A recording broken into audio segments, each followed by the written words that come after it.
Hi friends, അസ്സലാമു അലൈക്കും. നമുക്കൊരു പാസ്തേൻ്റെ റെസിപ്പി നോക്കാം. വൈറ്റ് ക്രീമി പാസ്തയാണ് ഉണ്ടാക്കുന്നത്. അതിലേക്ക് എന്തൊക്കെയാണ് വേണ്ടതെന്ന് നോക്കാം. ഫസ്റ്റ് നമുക്ക് പാസ്ത വേവിച്ച് മാറ്റി വെക്കാം. എന്നിട്ട് അതിലേക്കുള്ള ക്രീമോ വെജിറ്റബിൾസൊക്കെ റെഡിയാക്കി എടുക്കാം.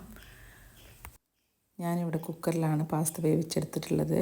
1 ലിറ്റർ വെള്ളം, 2 കപ്പ് പാസ്ത, ആവശ്യത്തിന് ഉപ്പ്, 1 സ്പൂൺ ഓയിൽ, ഫുൾ ഫ്ലെയിമിൽ 2 വിസിൽ വരുന്നത് വരെ വേവിച്ചെടുക്കുക. ഓഫ് ചെയ്തതിന് ശേഷം ആവി പോയതിന് ശേഷം വാർത്തെടുത്ത് മാറ്റി വെക്കാം. ഇനി അതിലോട്ടുള്ള ക്രീം റെഡിയാക്കാം. ഇനി നമുക്ക് ഇതിലേക്ക് ആവശ്യമായിട്ടുള്ള വെജിറ്റബിൾസൊക്കെ വഴറ്റിയെടുക്കാം. ക്യാരറ്റ്, ക്യാപ്സിക്കം, വലിയ ഉള്ളി, ഇത് മൂന്നാണ് ഞാൻ എടുത്തിട്ടുള്ളത്. ഒരു 5-8 അല്ലി വെളുത്തുള്ളി എടുത്തിട്ടുണ്ട്. ഇനി പാൻ ചൂടായി വരുമ്പോൾ അതിലേക്ക് ഒരു പീസ് ബട്ടർ ഇട്ട് കൊടുക്കാം. ബട്ടർ മെൽറ്റായി വന്നാൽ വെളുത്തുള്ളി ചേർത്ത് കൊടുത്ത് മൂപ്പിച്ചെടുക്കാം. വെളുത്തുള്ളി മൂത്ത് വരുമ്പോൾ ബാക്കിയുള്ള വെജിറ്റബിൾസൊക്കെ ചേർത്ത് കൊടുത്ത് നന്നായിട്ട് ഒന്ന് അതിനൊരു പച്ചമണം മാറുന്നത് വരെ ഒന്ന് വഴറ്റി കൊടുക്കാം. അതിലോട്ട് ആവശ്യത്തിന് ഉപ്പും ചേർത്ത് കൊടുക്കുക. നമ്മൾ പാസ്തയിൽ ഉപ്പിട്ട് വേവിച്ചതാണ്, അപ്പോൾ അതിനനുസരിച്ച് വേണം ഇതിൽ ഉപ്പിട്ട് കൊടുക്കാൻ. ഈ ഒരു വെജിറ്റബിൾസിനുള്ള ഉപ്പ് മാത്രം ചേർത്ത് കൊടുത്താൽ മതി.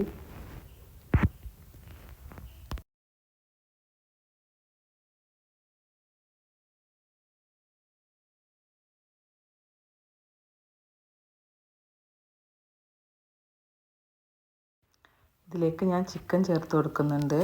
കുരുമുളകും ഉപ്പും ഇട്ട് വേവിച്ചെടുത്ത് ചിക്കൻ ചെറുതായിട്ട് കട്ട് ചെയ്തതാണ്. അതൊരു കപ്പ്, അതും ചേർത്ത് കൊടുക്കുക. ഇത് വഴണ്ടി വരുമ്പോൾ ഇതെല്ലാം കൂടെ നന്നായിട്ട് മിക്സ് ചെയ്തെടുക്കുക. ഇനി ഇത് ഈ പാനിൽ നിന്ന് മാറ്റി വെച്ച് നമുക്കതിലേക്കുള്ള ക്രീം റെഡിയാക്കാം. ഒരു പീസ് ബട്ടർ ഇട്ട് കൊടുക്കാം.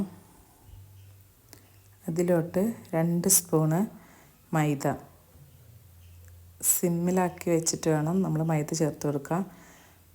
മൈദ കട്ട പിടിക്കാതെ നന്നായിട്ട് ഇളക്കി, കൈ എടുക്കാതെ ഇളക്കി കൊടുക്കുക. ഇതൊന്ന് അതിൻ്റെ ഒരു പച്ചമണം മാറി തുടങ്ങുമ്പോൾ നമുക്ക് പാൽ ഒഴിച്ച് കൊടുക്കാം. ഞാൻ 1 കപ്പ് പാലാണ് ഒഴിച്ച് കൊടുത്തിട്ടുള്ളത്. എന്നിട്ട് നന്നായിട്ട് കട്ട ഉടച്ച് കൊടുക്കുക.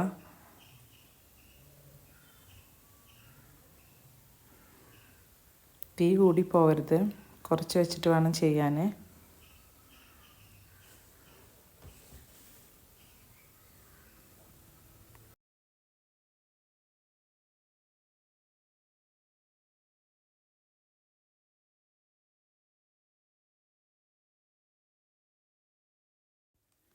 ഇപ്പം നമ്മളെ ക്രീം റെഡി ആയിട്ടുണ്ട്. ഇനി അതിലേക്ക് 2 സ്പൂണ് ചതച്ച ഉണക്കമുളക് ചേർത്ത് കൊടുക്കുക. 1/4 ടീസ്പൂണ് ഓർഗാനോ ചേർത്ത് കൊടുക്കുക. എന്നിട്ട് ആവശ്യത്തിന് ഉപ്പും ചേർത്ത് കൊടുക്കുക.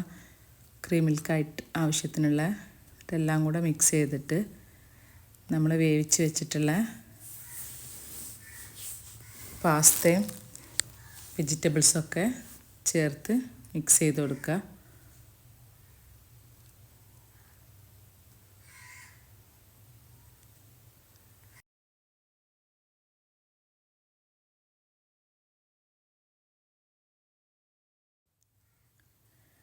മൊസറല്ല ചീസ് ഉണ്ടെങ്കിൽ അതും കൂടെ ചേർത്ത് കൊടുക്കാം. എൻ്റെ കയ്യിലില്ലാത്തതുകൊണ്ട് ഞാൻ സ്ലൈസ്ഡ് ചീസാണ് ചേർത്ത് കൊടുത്തിട്ടുള്ളത്. ഉണ്ടെങ്കിൽ മാത്രം ചേർത്താൽ മതി, അല്ലെങ്കിൽ കുഴപ്പമൊന്നുമില്ല. അല്ലാതെ തന്നെ കഴിക്കാൻ നല്ല ടേസ്റ്റാണ്. വീഡിയോ എല്ലാവർക്കും ഇഷ്ടമായി എന്ന് വിചാരിക്കുന്നു. എല്ലാവരും ട്രൈ ചെയ്ത് നോക്കണം, നല്ല ടേസ്റ്റാണ്.